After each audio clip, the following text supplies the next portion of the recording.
తెలంగాణ భవన్లో బీఆర్ఎస్ నేతల రెస్పాన్స్ చూస్తున్నాము.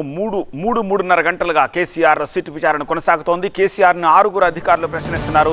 నందినగర్ కేసీఆర్ నివాసంలోని 2వ అంతస్తులో విచారణ కంటిన్యూ అవుతోంది. కేసీఆర్ను విచారించే రూమ్లోకి ఎవరిని అనుమతించట్లేదు సిట్ అధికారులు. విచారణ మొత్తం ఆడియో వీడియో రికార్డింగ్ చేస్తోంది సిట్. గతంలో విచారణకు హాజరైన వారిచ్చిన స్టేట్మెంట్ల ఆధారంగా కేసీఆర్ను సిట్ ప్రశ్నిస్తోంది.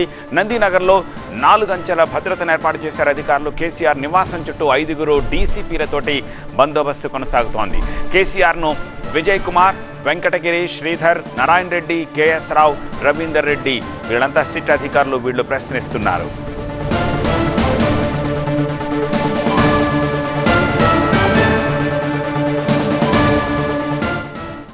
లేటెస్ట్ అప్డేట్స్ అందించేందుకు మా ప్రతినిధి ప్రణీత ప్రస్తుతం నందినగర్ కేసీఆర్ నివాసం దగ్గర ఉన్నారు. ఏమిటి సిచ్యువేషన్ ప్రణీత? ఏమైనా అప్డేట్స్ వస్తున్నాయా? 3.5 hours అయింది, ఇంకా కంటిన్యూ అవుతోంది విచారణ. ఏం జరుగుతోంది అక్కడ? సో 3.5 గంటలుగా కేసీఆర్కి సంబంధించినటువంటి విచారణ కొనసాగుతూనే ఉంది. అయితే లోపల ఉన్నటువంటి వ్యక్తుల్లో ఆర్ఎస్ ప్రవీణ్ కుమార్ ఒకరు మాత్రమే బయటకు వచ్చారు. సో విచారణ అంతా 2nd floorలో జరుగుతుంది. 1st floorలో ముఖ్య నేతలందరూ కేటీఆర్, హరీష్, ఆర్ఎస్ ప్రవీణ్ కుమార్ ముగ్గురు కూడా ఉన్నారు. కాబట్టి వాళ్ళలో ఆర్ఎస్ ప్రవీణ్ కుమార్ కాసేపు క్రితమే కేసీఆర్ నందినగర్ నివాసం నుండి ఆయన తెలంగాణ భవన్కి వెళ్ళిపోయారు. సో సిట్ అధికారులు ఏమన్నా తనని వెళ్ళిపోమన్నారా అని అడిగినప్పుడు కూడా లేదు, తానే బయటకు వచ్చినట్టు ఆర్ఎస్ ప్రవీణ్ కుమార్ చెప్పినటువంటి సందర్భం. సో ప్రజెంట్ ఆయన తెలంగాణ భవన్లో కూడా మీడియాతో మాట్లాడుతానని చెప్పేసి ఇక్కడ నుండి వెళ్ళిపోయారు. సో రిమైనింగ్ 2 లీడర్స్ కేటీఆర్తో పాటు హరీష్ రావు వాళ్ళందరూ ఇక్కడ నందినగర్లో ఉన్నటువంటి 1st floor మనకి ఏదైతే డోర్ అక్కడ కనిపిస్తుందో సో ఆ రూమ్లో కేటీఆర్తో పాటు హరీష్ రావు ఉన్నారు. దాని పైన ఉన్నటువంటి రూమ్ 2nd floorలో మాత్రం కేసీఆర్కి సంబంధించినటువంటి సిట్ విచారణ కొనసాగుతుంది. సో మనకి లైట్స్ ఎక్కడైతే పైన కనిపిస్తున్నాయో ఆ రూమ్లో ప్రజెంట్ కేసీఆర్కి సంబంధించినటువంటి విచారణ జరుగుతున్నట్టు మనకి ఇన్ఫో అందుతుంది. సో దాని పక్కన ఉన్నటువంటి రూమ్స్లో మాత్రం 2 అడ్వకేట్స్ రామచంద్రరావుతో పాటు గండ్ర మోహన్ రావు వాళ్ళ ఇద్దరినైతే పక్క రూమ్ వరకు అలో చేశారు. రిమైనింగ్ వ్యక్తులు ఎవరిని కూడా 2nd floorలో సిట్ అధికారులు ఉంచలేదు.